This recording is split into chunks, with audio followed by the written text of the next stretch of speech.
ఈరోజు మనం లక్ష్మీదేవి అమ్మవారి పూజ చేసుకుందాం. ఇక ముందుగా అయితే దీపారాధన చేసిన తర్వాత మరి పూజ ప్రారంభిద్దాం. ఇక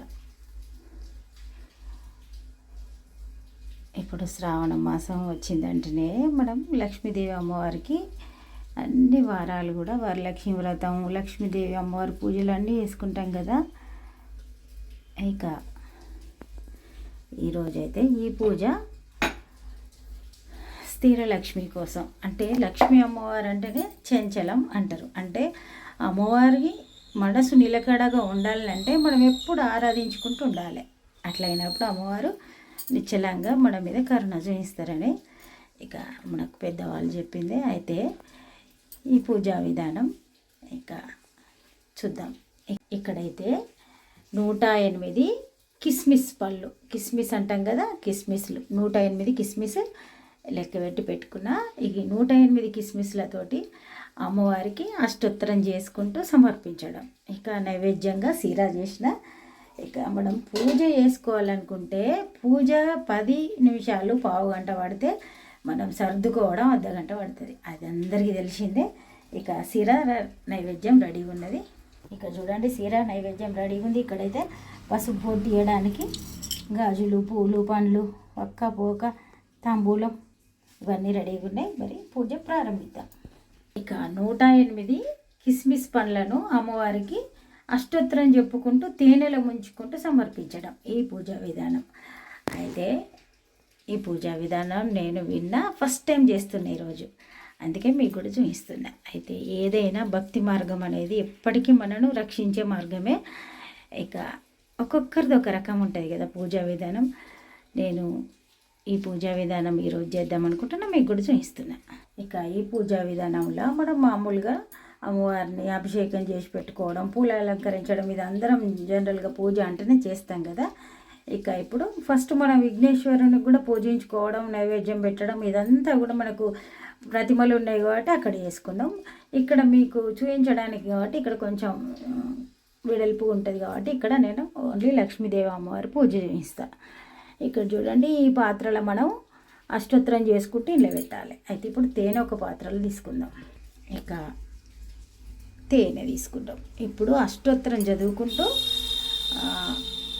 తేనెలో ఒక కిస్మిస్ తీసుకుంటూ ఇక్కడ సమర్పించడం, ఇట్లా పూజ విధానం. ఇక 108 అష్టోత్తరాలు అయిన తర్వాత 108 నామాలతో అష్టోత్తరం అయిన తర్వాత దీపం, ధూపం, నైవేద్యం, తాంబూలం సమర్పిద్దాం. ఇక ఇది పూజా విధానం. ఈ పూజా విధానం ఈరోజు నేను చేయాలనుకుంటున్నా, నేను చేస్తున్నా, మీరు కూడా చూడండి. మరి ఇక ప్రతిదీ పూజ అన్నప్పుడు ఎట్లెట్లా అలంకరించుకోవాలనో అదంతా వివరిస్తే గంట పడుతుంది కాబట్టి ఇది విషయం. మరి స్టార్ట్ చేద్దాం. శుక్లాంబరధరం విష్ణుం శశివర్ణం చతుర్భుజం ప్రసన్నవదనం ధ్యాయే సర్వవిఘ్నోపశాంతయే అగజానన పద్మార్గం గజానన మహర్నిషమనేకదం భక్తానం ఏకదంతముపాస్మహే. ఇక నిత్య పూజ అయిన తర్వాత చేస్తున్నాం కాబట్టి నిత్య పూజ అయింది. మనం ఆల్రెడీ అప్పుడే నైవేద్యం పెట్టినాం, కానీ పూజల భాగంగా ఇప్పుడు వినాయకునికి మళ్ళీ బెల్లం నివేదించినాం. ఇక ఇప్పుడు అష్టోత్తరం చదువుకుందాం. ఇక్కడ ఫస్ట్ మనం మామూలుగా చేసుకునేదానికంటే పిక్చరైజేషన్ చేసి చూపించాలంటే ఎఫెక్ట్ ఉంటేనే బాగుంటుంది. అందుకని ఇక్కడ ధూపం వస్తూ ఉంటే మీకు చాలా మంచిగా అనిపిస్తుంది, కానీ నాకు వాయిస్ బ్రేక్ అవుతుంది. అందుకని నేను ఎట్లా చేసుకుంటా సింపుల్గా అది చూపిస్తాను మీకు, చూడండి. మరి ఇప్పుడు లక్ష్మీదేవి అష్టోత్తరం చదువుకుందాం. ముందుగా చదివే శ్లోకాలు రోజు చదివేటి అని చదివిన. ఇక ఒకటి లక్ష్మీ క్షీర సముద్ర రాజతనయతో మొదలు పెడతాం. లక్ష్మీ క్షీర సముద్ర రాజతనయాం శ్రీరంగదామేశ్వరీం దాసీభూత సమస్తదేవనితాం లోకైక దీపాంకురం శ్రీమన్మందకటాక్షలబ్ధ బ్రహ్మేంద్ర గంగాధరం త్వాం త్రైలోక్య కుటుంబినిం సరసజం వందే ముకుంద ప్రియాం. ఓం ప్రకృతే నమః. ఓం వికృత్యే నమః. ఓం పద్మాక్షే. ఓం విద్యాయే నమః. ఓం ఈ వేళతోటి పెడితే మంచిది అంటారు. మనం కుంకుమార్చన చేసేటప్పుడైనా ఇట్లనే పెట్టాలంటారు. ఓం సర్వభూతహితప్రదాయే నమః. ఓం శ్రద్ధాయే నమః. ఓం విభూత్యే నమః. ఓం సురభ్యే నమః. ఓం పరమాత్మికాయే నమః. ఓం దీప్తాయే నమః. ఓం వసుదాయే నమః. ఓం వసుధారిణ్యే నమః. అనగాయే నమః. ఓం హరివల్లభాయే నమః. ఓం అశోకాయే నమః. ఓం అశోకాయే నమః. ఓం అమృతాయే నమః. దీప్తాయే నమః. ఓం ధర్మనిలయాయే నమః. ఓం కరుణాయే నమః. ఓం లోకమాత్రే నమః. ఓం పద్మప్రియాయే నమః. ఓం పద్మహస్తాయే నమః. ఇక మొత్తం చేసేస్తా. ఇప్పుడు కిస్మిస్ పళ్ళు తేనెలో ముంచుకుంటూ అమ్మవారికి అష్టోత్తరం చేసినాం. ఇప్పుడు అమ్మవారికి నైవేద్యం, తాంబూలం, ధూపం ఇవన్నీ ఇక సమర్పిద్దాం ఒకటి ఇంకొకటి. ఇక అమ్మవారికి ధూపం దర్శయామి. ధూపం పెట్టడానికి ఇక్కడ కిందనే పెట్టాలి. ఇక దీపం దర్శయామి, దీపాలను చూపించాలి. అయితే ఇక్కడ నాకున్న ప్లేస్ను బట్టి నేను చేస్తున్నాను. ఎందుకంటే మనం అన్నీ ఇక్కడనే పెట్టుకున్నామంటే మన చేతి అటు ఇటు అనగా ఇబ్బంది అవుతుందని నాకున్న దాన్ని బట్టి నేను చేస్తున్నా. మీకు ఇంకా చిన్న మంగళహారతి ఇక్కడ పెట్టుకునే వీలుంటే పెట్టుకొని ఇట్లా చూపించవచ్చు. ఇక్కడ నేను ఏకాహారతి చూపిస్తాను. ఇక దీపం దర్శయామి అంటే అమ్మవారికి దీపాన్ని చూపించడం. ఇక ధూపం చూయించినాం, పక్కకు పెట్టినాం, దీపం చూయించినాం, పక్కకు పెట్టినాం. ఇక్కడ నేను ఇంతకుముందు చెప్పినట్టే నాకున్న ప్లేస్ను బట్టి నేను ఇట్లా చేయాల్సి వస్తుంది. ఇక ఇప్పుడు తాంబూలం సమర్పిద్దాం. ఇక చూడండి, మనం ఎప్పుడు చెప్పినట్టే గాజులు, పూలు, తమలపాకులు, వక్క, పోక, ఇక పసుపు, కుంకుమ ఇవన్నీ కూడా అమ్మవారికి తాంబూలంగా మనం సమర్పిద్దాం. ఇక చూడండి, మనకున్న ప్లేస్ను పెట్టి ఇక్కడ నేను అమ్మవారికి తాంబూలం సమర్పించిన. గాజులు, వక్క, తమలపాకులు, పసుపు, కుంకుమ, పూలు, పండ్లు ఇవి మరి సమర్పించినాం. ఇక ఇప్పుడు మంగళహారతి, మనకు పాటలు వస్తే మంగళహారతి వాడుకొని ఈ పూజను సంపూర్ణం చేసుకోవాలి. మరి ఈ కిస్మిస్ పండ్లు మనం ఇంట్లో ఉన్న వాళ్ళం అందరం కూడా ఒక 1/2 గంట అయిన తర్వాత తీసి మరి తినొచ్చు. అయితే ఈ పూజ ఎందుకు చేసుకోవాలంటే మనకు స్థిర లక్ష్మి కోసం ఒకటే వారం చేసి ఊకుండు కాకుండా మనం ఒక కార్యసిద్ధి కోసం చేయాలనుకున్నప్పుడు కొందరికి ఎన్ని డబ్బులు వచ్చినా ఎప్పుడు లేవు అన్నట్టుగా ఉంటుంది కదా పరిస్థితి.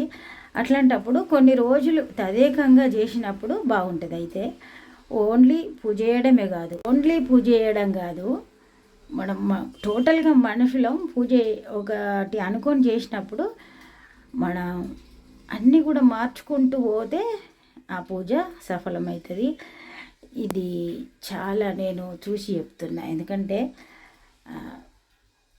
ఒక మంచి తత్వము అలవాటైనప్పుడు రిజల్ట్ తొందరగా వస్తుంది. ఇక అందరం పుట్టిన వాతావరణం, పెరిగిన వాతావరణం నుండి రకరకాలుగా మనకు మనస్తత్వాలు ఉంటాయి. అట్లాంటప్పుడు వాటిని సరిదిద్దుకుంటూ టోటల్గా మారినప్పుడే రిజల్ట్ వస్తుంది. ఈ వారం పూజ చేయడానికి మనం ఎవరో పక్కింట్లో పూలు ఉన్నాయి అనుకోండి, వాళ్ళు చూడకముందు, వాళ్ళు లేవకముందు మనం పూలు తెచ్చుకొని మనం పూజ చేసుకోవడం, లేకుంటే ఇంకా అట్లా కాకుండా మీరు వాళ్ళని అడిగి తీసుకొచ్చుకోండి. ఇట్లనే ఇదొక్కటి చెప్పిన నేను. అట్లాంటివన్నీ మనం చేయకుండా టోటల్గా మార్పు వచ్చినప్పుడు రిజల్ట్ ఈజీగా వస్తుంది. అందుకని నేను స్వయంగా చూసినవి చెప్తున్నా. అంటే వేరే వాళ్ళ విషయంలో నేను ఎప్పటి నుండో నాకు నేచరు అలవాడుకోవడానికి చాలా టైం పట్టింది. అది నేను చిన్న ఏజ్లో నాకు వచ్చింది కాబట్టి నేను ఎప్పుడు అట్లాంటివి చేయలే. కొన్ని కొన్ని మన పెద్దవాళ్ళు చెప్పినవి ఆచరించినప్పుడు ఆటోమేటిక్గా ఒక మంచి తత్వంతో అందరం తయారవుతాం. అయితే ఇక ఎవరిని తప్పు పట్టేది లేదు. మనకు ఇంట్లో స్థిరలక్ష్మి ఉండలేదు, ఎంత డబ్బు వచ్చినా ఉండలేదు అన్నప్పుడు ఇట్లా ఈ కొన్ని రోజులు చేసి చూడండి. చూసిన తర్వాత మీకు తెలుస్తుంది. అట్లనే శుక్రవారం మనం కడపలు అలంకరించుకోవడం, ముందుది ఒకటే కాదు వెనుకది అలంకరించుకోవడం, ఇవన్నీ చేసి అన్నీ మీరు కరెక్ట్ చేస్తున్నప్పుడు కంపల్సరీ రిజల్ట్ వస్తుంది, 100% వస్తుంది. అదైతే చెప్పక అంటే చూసి చెప్తున్నా నేను ఒక్కొక్కసారి ఇంట్లో కూడా మనకు వాస్తు సరిగా లేక కూడా చాలా ప్రాబ్లమ్స్ అవుతాయి. ఇది కూలగొట్టుడు, అది కూలగొట్టుడు. కొందరేమో వెంటనే కూలగొట్టి మంచిగా వేసుకుందాం అనే వాళ్ళు ఉంటారు. కొందరేమో నీకు పిచ్చా, నీకు వాస్తు లేదు ఏం లేదు అనే వాళ్ళు ఉంటారు. అట్లాంటప్పుడు చిన్న చిన్న రెమెడీస్ తోటి మనం ఇట్లాంటి పూజలు చేసుకుంటూ మన ఉన్న దాంట్లోనే ఉండడానికి ఏ ప్లేస్లో ఏం పెట్టాలి ఇట్లా చాలా ఉంటాయి కదా, సెర్చ్ చేసినప్పుడు దొరుకుతాయి మనకు. అట్లాంటి టిప్స్ అన్నీ పాటించుకుంటూ మనం ఇట్లా స్థిరలక్ష్మి కోసం పూజలు చేస్తే చాలా బాగుంటుంది. కొబ్బరి కొంచెం కూడా స్థిరలక్ష్మి కోసమే. ఏదైనా మనం శ్రమ పడింది కాదు మొత్తానికి, అదొకటైతే నేను 100% చెప్పగలుగుతా. పూజ కూడా ఎంతో కష్టంతో కూడుకున్నది. ఇప్పుడు నేను ఒక పావు గంట పూజ చేసుకోవడానికి దాదాపుగా మనం నుంచి ఇవన్నీ చేసుకుంటూ అయింది. అంటే ఈరోజు నేను పొద్దున మనం రెగ్యులర్ పూజ కాకుండా ఇప్పుడు మళ్ళీ వాళ్ళకి బ్రేక్ఫాస్ట్ పెట్టిన తర్వాత నేను కొంచెం టైం తీసుకొని చేయాలి కాబట్టి ఇట్లా చేసుకుంటున్నా.